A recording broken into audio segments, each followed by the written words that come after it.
ഈ വീര്യം കുറഞ്ഞ മദ്യവുമായി ബന്ധപ്പെട്ട് നിയമസഭയിലെ കാര്യങ്ങൾ വിശദീകരിച്ചപ്പോൾ ഇതിനെല്ലാം തുടക്കം കുറിച്ചത് താങ്കൾ എക്സൈസ് മന്ത്രി ആയിരിക്കുന്ന കാലത്താണെന്നാണ് മുഖ്യമന്ത്രി പറയുന്നത്. അതായത് ഈ മദ്യ ചട്ടത്തിൽ ഭേദഗതി വരുത്തിയത് പോലും ബക്കാടി കമ്പനിക്ക് വേണ്ടിയാണ് എന്ന് താങ്കൾ തന്നെ നിയമസഭയിൽ മറുപടിയായി നൽകി എന്നുള്ളതാണ്. ആ സംബന്ധം പറയുന്നതിൽ മുമ്പന്തിയിലാണല്ലോ മുഖ്യമന്ത്രി. ഞാനതിൽ ചെയ്തത് എന്താണ് എന്നുള്ളത് മലയാള മനോരമ പത്രം കൃത്യമായിട്ട് പ്രസിദ്ധീകരിച്ചിട്ടുണ്ട്. ഞാൻ അവരെ അഭിനന്ദിക്കുകയും ചെയ്തു. കാരണം ഇമാതിരി കള്ളപ്രചരണം നടക്കുന്നതിൻ്റെ ഇടയിലാണ് ആ വാർത്ത വന്നത്. ആ വാർത്തയിൽ പറഞ്ഞത് എന്താ? ആ വാർത്തയിൽ പറഞ്ഞതൊരു നോട്ടാണ്. ആ നോട്ട് വേറൊന്നുമല്ല, വീര്യം കുറഞ്ഞ മദ്യം എന്നാൽ എന്താണെന്നതിന് നിർവചനം വേണം എന്നാണ്. ആ നിർവചനം വേണം എന്നാണ് കുറിപ്പ് എഴുതി താഴേക്ക് കൊടുത്തത്. അങ്ങനെ കൊടുക്കുമ്പോഴുള്ള പ്രധാനപ്പെട്ട ഒരു കാര്യം, എൻ്റെ മുമ്പിൽ വീര്യം കുറഞ്ഞ മദ്യവുമായിട്ട് ബന്ധപ്പെട്ട് ഒരപേക്ഷയാണ് എൻ്റെ മുമ്പിൽ വന്നത്, ഞാൻ കണ്ടത്. അത് TM ജോഷി എന്ന് പറയുന്ന കണ്ണൂർ ജില്ലയിലെ പയ്യാവൂരിലെ സർവീസ് സഹകരണ ബാങ്കിന്റെ പ്രസിഡന്റാണ്. അദ്ദേഹം ഗോവയുമായി അദ്ദേഹത്തിന്റെ കുടുംബ ബന്ധം ഉൾപ്പെടെ വെച്ച് കശുമാങ്ങയിൽ നിന്ന് വീര്യം കുറഞ്ഞ മദ്യം ഉണ്ടാക്കുന്നതിനുള്ള ടെക്നോളജി, അതിൻ്റെ എല്ലാ വശങ്ങളും കൃത്യമായിട്ട് മനസ്സിലാക്കി ഇവിടെ നമുക്ക് ആ രീതിയിൽ വീര്യം കുറഞ്ഞ മദ്യം നമുക്ക് ഉൽപ്പാദിപ്പിച്ച് നമ്മുടെ കൃഷിക്കാർ വെറുതെ നഷ്ടപ്പെട്ടു പോകുന്ന കശുമാങ്ങയിൽ നിന്ന് വളരെ ഫലപ്രദമായ സാധന സാമഗ്രികൾ ഉപയോഗപ്പെടുത്തി നമുക്കിവിടെ നിർമ്മിക്കാനാവും എന്നതിനെ അടിസ്ഥാനപ്പെടുത്തിയിട്ടാണ് എല്ലാ അപേക്ഷകളും, എല്ലാ അപേക്ഷകളിലെ പ്രധാനപ്പെട്ട അപേക്ഷ TM ജോഷിയുടെ അപേക്ഷയാണ്, പരിശോധിച്ച് വീര്യം കുറഞ്ഞ എന്നതിൻ്റെ നിർവചനം എന്താണ് എന്ന് ചോദിക്കുകയാണ് ഞാൻ താഴെ എഴുതിയത്. അതാണ് യഥാർത്ഥത്തിൽ ഞാൻ താഴെ അയച്ച ഫയലിന്റെ ഉള്ളടക്കം.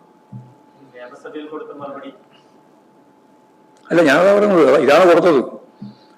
യഥാർത്ഥത്തിൽ വീര്യം കുറഞ്ഞ മദ്യം എന്നുള്ളതുകൊണ്ട് അർത്ഥമാക്കുന്നത് കാർഷിക ഉൽപ്പന്നങ്ങളിൽ നിന്ന് ധാന്യം ഒഴിച്ച് നമുക്ക് ഉൽപ്പാദിപ്പിക്കാൻ സാധിക്കുന്ന വീര്യം കുറഞ്ഞ മദ്യം കേരളത്തിലെ കൃഷിക്കാർക്ക് വേണ്ടി ഫലപ്രദമായി അവരുടെ മൂല്യവർദ്ധിത ഉൽപ്പന്നം എന്ന രീതിയിൽ കൈകാര്യം ചെയ്യാം എന്ന ധാരണയിലാണ് ആ കാര്യം നമ്മൾ കൈകാര്യം ചെയ്തത്.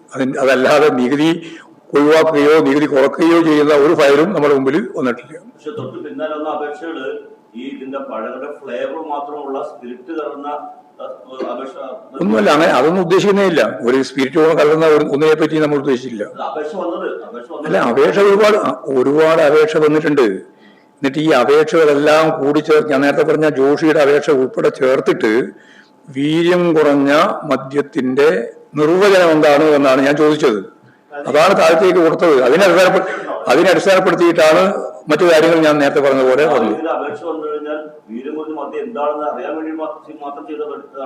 അല്ല, നമുക്ക് വേണ്ടത് വീര്യം കുറഞ്ഞ മദ്യം, പ്രത്യേകിച്ച് കാർഷിക ഉൽപ്പന്നങ്ങളിൽ നിന്ന്, ഈ കശുമാങ്ങയിൽ നിന്ന് ഒക്കെ വീര്യം കുറഞ്ഞ മദ്യം എങ്ങനെയാണ് നമുക്ക് ഫലപ്രദമായിട്ട് മാർക്കറ്റ് ചെയ്യാൻ സാധിക്കുന്ന ഒരു സാഹചര്യം രൂപപ്പെടുക എന്നത് മനസ്സിലാക്കാനാണല്ലോ നമ്മൾ ശ്രമിച്ചത്. അല്ലാണ്ട് സ്പിരിറ്റ് കലർത്തി കൊടുക്കുന്നവരാണെങ്കിൽ പിന്നെ വേറെ ചോദിക്കേണ്ട കാര്യമില്ലല്ലോ. അതാണ് ശരി. ശരി,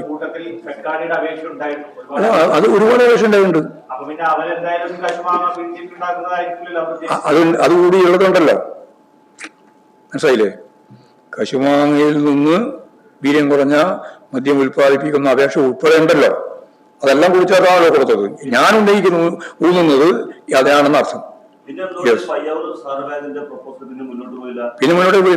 പിന്നെ ഇത് സ്വാഭാവികമായിട്ട് വന്നല്ലോ പ്രശ്നം. ഇത് വലിയ ഡീലാണെന്നുള്ള രീതിയിൽ UDF ഉൾപ്പെടെ ശക്തിയായിട്ട് പറഞ്ഞല്ലോ. അവരതൊക്കെ തീരുമാനിച്ചിട്ടാണ് സബ്ജക്ട് കമ്മിറ്റി എല്ലാം തീരുമാനിച്ചതെങ്കിലും പിന്നീട് വലിയ ആക്ഷേപം ഉയർന്നു വരുന്ന സാഹചര്യത്തിൽ ഗവൺമെന്റ് അവിടെ തന്നെ വെക്കുന്ന നേരെ സ്വീകരിച്ചു. 3 കൊല്ലവും 5 മാസവും അത് അവിടെ തന്നെ വെച്ചു. ഒരു അനക്കവും ആ ഫയലിനുണ്ടായില്ല. പക്ഷേ VD സതീശൻ മുഖ്യമന്ത്രിയായിട്ട് 3ാമത്തെ ദിവസമാവുമ്പോഴേക്ക് ആ ഫയലിന് ജീവൻ വെച്ചു.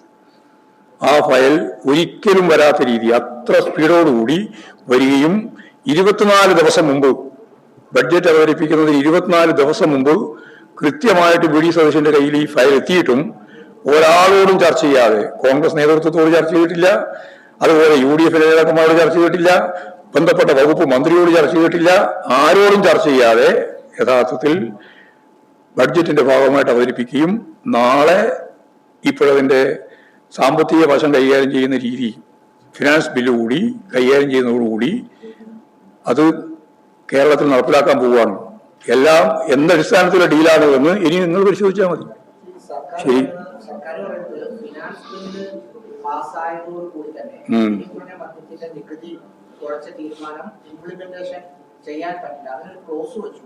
അഡീഷണൽ ഒരു വിജ്ഞാപനം UDF യോഗത്തില് തീരുമാനമായതിനു ശേഷം വിജ്ഞാപനം ഇറക്കണം. അതല്ല കോടതിയിൽ പോയാൽ കിട്ടുന്നേ ഉള്ളൂ. അതൊക്കെ വെറുതെ വ്യാഖ്യാനിക്കുക മാത്രമാണ്. ഈ ബെക്കാഡി കമ്പനിയെ കോടതി അവർക്ക് വേണ്ടിയിട്ടാണ്. അല്ല പിന്നെ എന്തിനാ ഇത്രയും ധൃതി പിടിച്ചുകൊണ്ട് ഇങ്ങനെ ഒരു മുന്നോട്ടേക്ക് പോകേണ്ട കാര്യമുള്ളത്? അവരാണ് ഇത് ചെയ്തിട്ടുള്ളത്, അവർക്ക് വേണ്ടിയിട്ടാണ്. അത് സ്വാഭാവികമായിട്ടും ജനങ്ങൾക്ക് മനസ്സിലാവുമ്പോൾ വേറെന്തൊക്കെയോ പറഞ്ഞിട്ട് ആളെ പറ്റിക്കാൻ വേണ്ടിയിട്ടുള്ള കുറെ കാര്യങ്ങൾ ഇങ്ങനെ വിശദീകരിച്ചുകൊണ്ടിരിക്കുകയാണ്. അത് മാധ്യമങ്ങളും ചില മാധ്യമങ്ങളും അതിങ്ങനെ പ്രചരിപ്പിച്ചുകൊണ്ടിരിക്കുകയാണ്. അത്രയേ ഉള്ളൂ ഇതിന്റെ അടിസ്ഥാനം.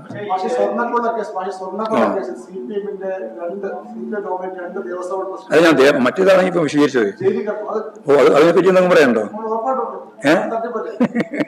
അല്ല, ഞാൻ പറഞ്ഞേ ഏറ്റവും വലിയ കൊള്ള രാജ്യം കണ്ട ഏറ്റവും വലിയ കൊള്ള നടന്ന ഒരു കാര്യമാണ് ഞാൻ ഇവിടെ വിശദീകരിച്ചത്. അല്ല, അയോധ്യ രാമക്ഷേത്രത്തിന്റെ പേരിൽ അതിന്റെ ശിലാന്യാസം മുതൽ ഇങ്ങോട്ട് എല്ലാം കൂടി കണക്കൂട്ടിയാൽ 20,000 കോടി റുപ്യ 20,000 കോടി റുപ്യയുടെ കൊള്ളയാണ് അതിന്റെ ഭാഗമായിട്ട് നടന്നത് എന്നാണ് ഇപ്പോ RSകാരിൽ തന്നെ പ്രധാനപ്പെട്ട ആളുകൾ സംഘപരിവാറിന്റെ ഭാഗമായിട്ട് തന്നെ പറയുന്നത്. ഇവിടെയുള്ളവർക്ക് അന്വേഷിച്ചോട്ടെ, ഞങ്ങൾക്ക് അതിലൊന്നും ആയിക്കോട്ടെ, നോക്കട്ടെ.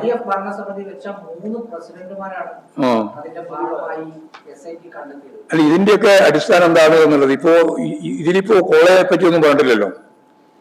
പ്രശാന്തിന്റെ കാര്യത്തെ സംബന്ധിച്ചിടത്തോളം അവർ പറഞ്ഞിട്ടുള്ളത് കഴിഞ്ഞ 2019 കോളക്ക് സമാനമായ രീതിയിൽ ഒന്നുകൂടി നടന്നിരിക്കുന്നു എന്ന് വരുത്താൻ വേണ്ടി ബോധപൂർവ്വം നടത്തിയിട്ടുള്ളതാണെന്നാണ്. മറച്ചു, അതെ, അതാണ് അതിനെ മറച്ചു വെക്കാൻ വേണ്ടിയിട്ടാണ് ഇപ്പൊ ഇത് ചെയ്തിട്ടുള്ളതെന്നാണ്. പ്രശാന്ത് വരുന്നതിന് മുമ്പേ തന്നെ ആ ഫയൽ ഉണ്ടായതും അതിനടിസ്ഥാനപ്പെടുത്തി നിലപാട് സ്വീകരിച്ചു പോയതുമാണ്. എന്താണ് നമുക്ക് നോക്കാം, ഇനി വരട്ടെ. ഇനി നമുക്കിപ്പോ അതിന്റെ അകത്ത് ആരെയും ന്യായീകരിച്ച് മുമ്പോട്ടേക്ക് പോകേണ്ട കാര്യമൊന്നുമില്ല. നോക്കാം അതിന്റെ അകത്ത് എന്താ ഉള്ളത്. അത് വേഗം വരും, അത് വേഗം മനസ്സിലാവും. അതാണ്.